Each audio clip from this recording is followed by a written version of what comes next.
ആശ്വാസമേ എനിക്കേറെ തിങ്ങിടും വിശ്വാസ കണ്ണ ഞാൻ നോക്കിയിടുമ്പോ ആശ്വാസമേ എനിക്കേറെ തിങ്ങിടും വിശ്വാസ കണ്ണ ഞാൻ നോക്കിയിടുമ്പോ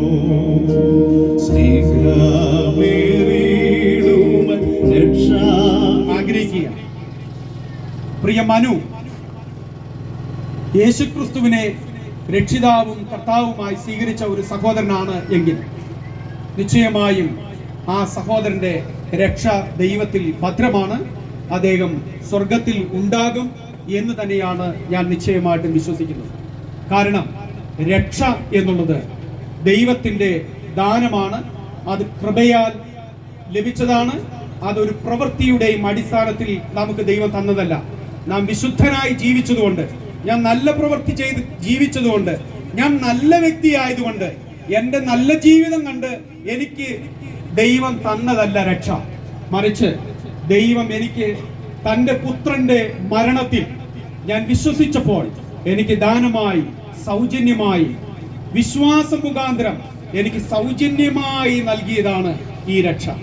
അതുകൊണ്ട് സൗജന്യമായി നമുക്ക് നൽകിയ രക്ഷ, കൃപയാൽ നമുക്ക് ലഭിച്ച ഈ രക്ഷ, വിശ്വാസത്താൽ നമുക്ക് ലഭിച്ച ഈ രക്ഷ, അത് മനു പ്രാപിച്ചിട്ടുണ്ടെങ്കിൽ, മനു യഥാർത്ഥത്തിൽ രക്ഷിക്കപ്പെട്ട, കർത്താവിനെ സ്നേഹിച്ച, കർത്താവിന്റെ ഒരു പൈതൽ ആകുന്നുവെങ്കിൽ ഞാൻ വ്യക്തിപരമായി വിശ്വസിക്കുന്നു, അത് നിങ്ങളോട് പറയാൻ ആഗ്രഹിക്കുന്നു, മനു സ്വർഗരാജ്യത്തിൽ ഉണ്ടാകും. പക്ഷേ മനു എടുത്ത തീരുമാനം, മനു തിരഞ്ഞെടുത്ത വഴി അതൊരിക്കലും ക്രൈസ്തവമല്ല, അതൊരിക്കലും സ്വീകാര്യമായ ഒരു കാര്യമല്ല, അതൊരിക്കലും പ്രോത്സാഹിപ്പിക്കുവാനോ അത് ആളുകളുടെ മുമ്പിൽ പറയുവാനോ കഴിയുന്ന ഒരു ക്രൈസ്തവ മൂല്യത്തിന്റെ ഒരു വഴിയല്ല.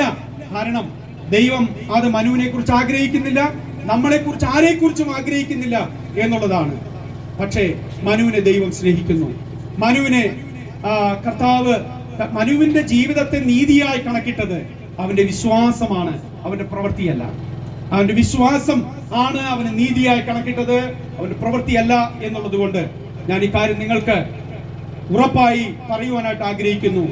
മനു കർത്താവിനെ രക്ഷിതാവും കർത്താവും, യേശുവിനെ രക്ഷിതാവും കർത്താവും ദൈവമായി സ്വീകരിച്ച് ആത്മാർത്ഥമായിട്ടുള്ള ആ ഒരു ബന്ധം താൻ സ്ഥാപിച്ചിരിക്കുന്ന ഒരു സഹോദരനാണ് എങ്കിൽ കർത്താവിന്റെ വരവിങ്കൽ മനുവും ഉണ്ടാകും.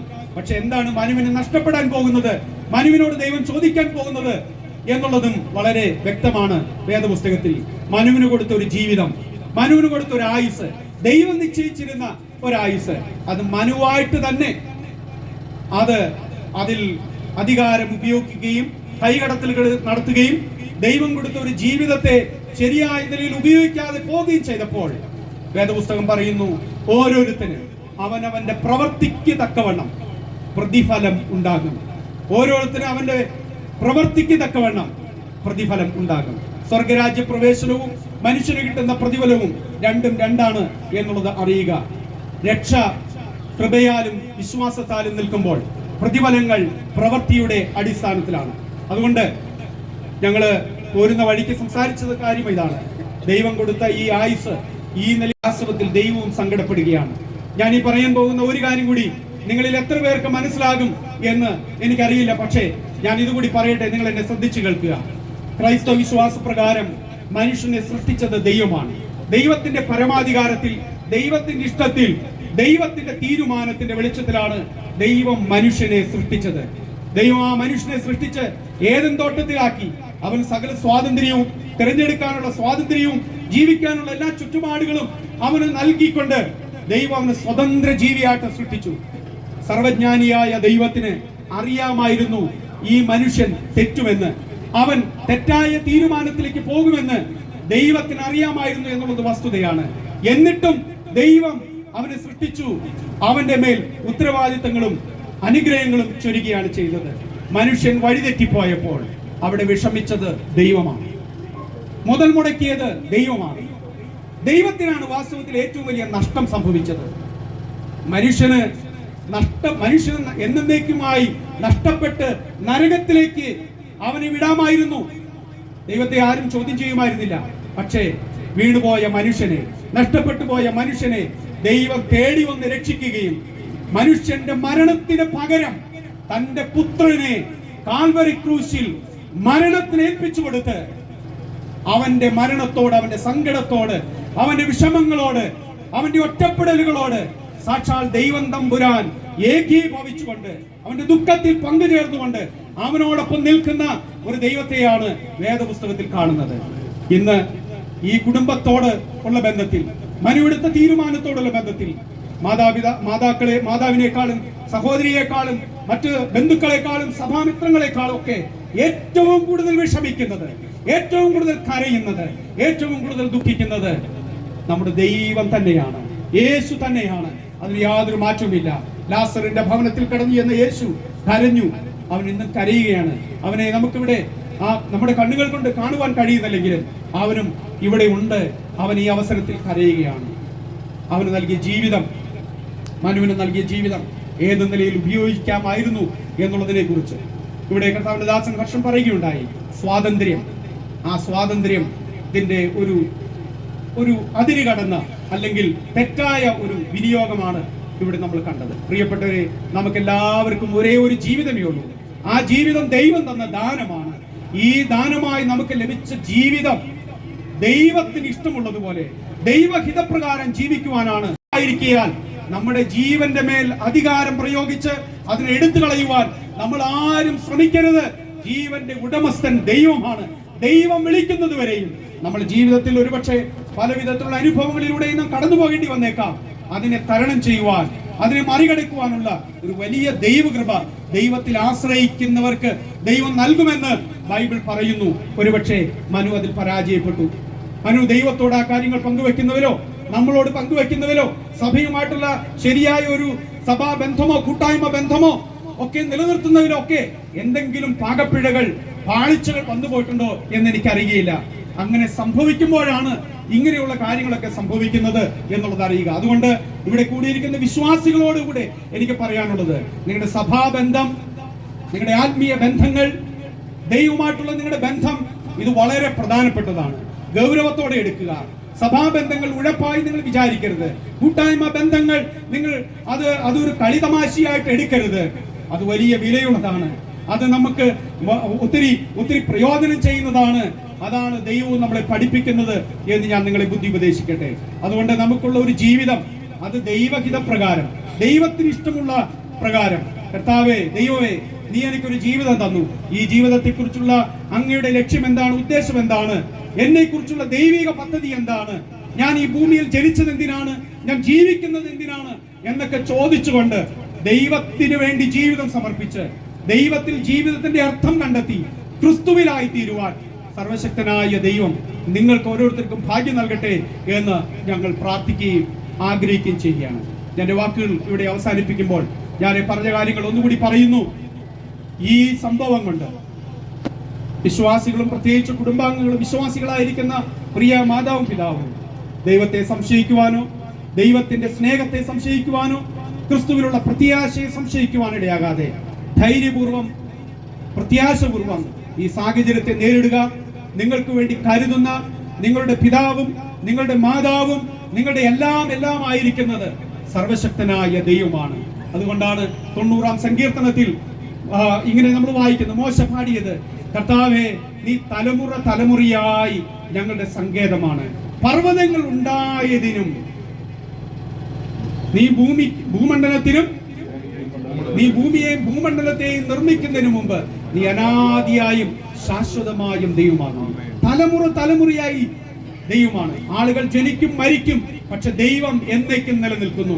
അതുകൊണ്ട് പ്രിയപ്പെട്ടവരെ, നമ്മളെല്ലാവരും ഈ ലോകത്തിൽ നിന്ന് പോകും. നമ്മുടെ പ്രിയപ്പെട്ടവര് നമ്മളിൽ നിന്ന് വാങ്ങിപ്പോകും. അപ്രതീക്ഷിതമായ സമയത്ത് പലതും സംഭവിക്കാം. രോഗങ്ങൾ വഴിയാകാം, ആക്സിഡന്റ് വഴിയാകാം, അങ്ങനെ പല വിധത്തിൽ സ്വാഭാവികമായ മരണങ്ങൾ വഴിയാകാം. പല വിധത്തിലും നമ്മുടെ പ്രിയപ്പെട്ടവർ വാങ്ങിപ്പോകുന്നു വന്നേക്കാം. പക്ഷെ ഒരു വ്യക്തിയുണ്ട്, അത് സാക്ഷാൽ ദൈവമാണ്. ആ ദൈവത്തെ നിങ്ങൾ മുറുകെ പിടിക്കുക, ആശ്വസിക്കുക, ധൈര്യപ്പെടുക.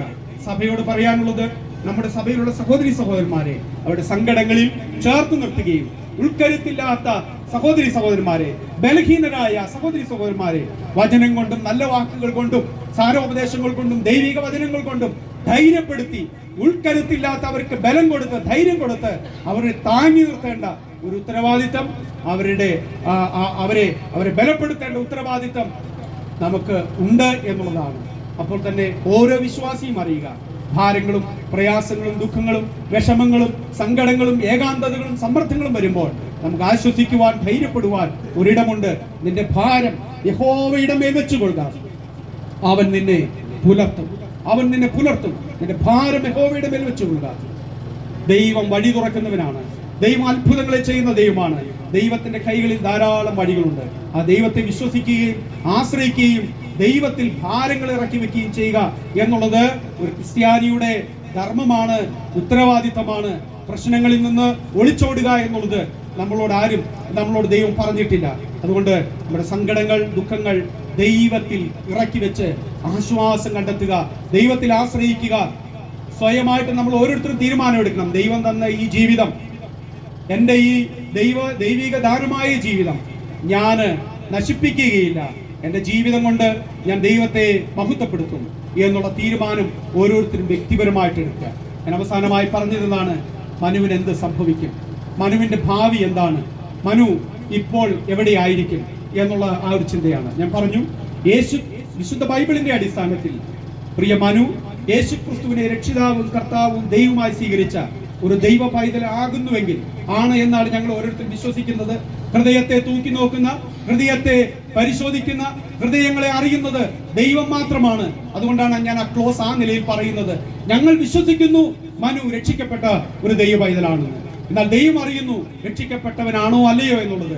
രക്ഷിക്കപ്പെട്ടവനാകുന്നു എന്നതിന്റെ വെളിച്ചത്തിൽ ഞങ്ങൾ പറയുന്നു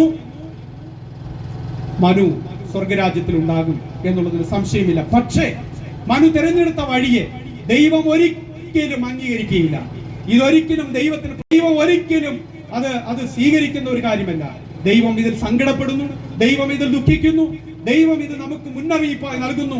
ഒരിക്കലും ഇങ്ങനെ ചെയ്തുകൂടാ. കാരണം നിന്റെ പ്രവർത്തിക്കനുസരിച്ചിട്ടുള്ള പ്രതിഫലങ്ങളും തേജസ്സുമായിരിക്കും സ്വർഗരാജ്യത്തിൽ നിനക്കുണ്ടാകുക എന്നുള്ളത് തിരിച്ചറിഞ്ഞുകൊണ്ട് നമ്മുടെ ജീവിതം ദൈവഭയത്തിലും ദൈവസ്നേഹത്തിലും മുന്നോട്ട് കൊണ്ടുപോകുവാൻ സർവശക്തനായ ദൈവം നമ്മെ എല്ലാവരെയും കുടുംബാംഗങ്ങളെയും ഇടയാക്കട്ടെ എന്ന് പ്രാർത്ഥിക്കുകയാണ്. ക്രൈസ്തവ വിശ്വാസപ്രകാരം മരണത്തിന് ശേഷം മറ്റൊരു ക്രിയകൾ കൊണ്ടോ മറ്റേതെങ്കിലും പ്രവൃത്തികൾ കൊണ്ടോ മനുവിന് ഏതെങ്കിലും ഒരു വിധത്തിലുള്ള ഒരു പുരോഗതി നൽകുവാനായിട്ട് കഴിയുകയില്ല. അതുകൊണ്ടാണ് ജീവിച്ചിരിക്കുമ്പോൾ മനുഷ്യർ അവരുടെ ജീവിതം ഏറ്റവും നല്ലതായ നിലയിൽ ഉപയോഗിക്കണം, ശരിയായ തീരുമാനങ്ങൾ എടുക്കണം എന്നൊക്കെ പറയുന്നത്. പ്രിയപ്പെട്ടവരെ, നമുക്ക് ക്രിസ്തുവിന്റെ വചനത്തിൽ ആശ്വസിക്കുകയും ധൈര്യപ്പെടുകയും നമുക്ക് അന്യോന്യം ആശ്വസിപ്പിക്കുവാൻ ഇടയാകുകയും ചെയ്യട്ടെ. ഞാൻ പ്രത്യേകം അണക്കര സഭയെയും ഇവിടെയുള്ള ദൈവദാസന്മാരെയും